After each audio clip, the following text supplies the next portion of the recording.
проведения в Российской Федерации частичной мобилизации. Повторю, речь идет именно о частичной мобилизации. Sentýabr aýynyň 21 köp sanly ruslar üçin aýgatly gün boldy. Sebäbi Putin ýurtda böleklen mobilizasiýa elan etdi.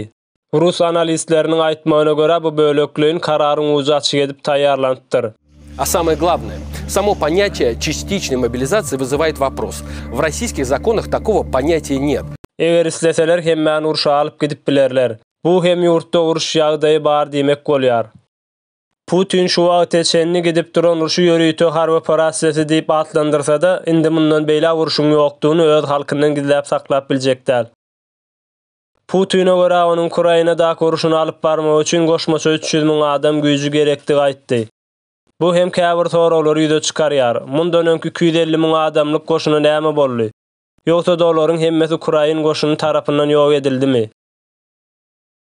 Поддерживаю предложение о вхождении Донецкой и Луганской народных республик в состав Российской Федерации.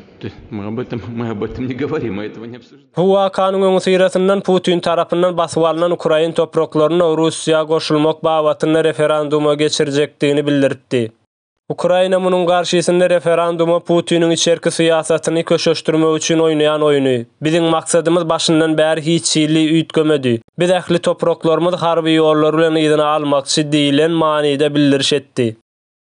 Dünýäniň gözünde Putiniň ortaýyny referendumasy we mobilizasiýasy güýçlülükdäli eýsem güýçsüzlük hökümine kabul edildi. Goşmaça 300 000 eskeri ýaraglandyrmak, olaryň söwüşini üpçün etmek we olary dogry harby buýruk bilen dolandyrmak şu wagt Rossiýa üçin mümkin bolmakdan has taşlaşdy.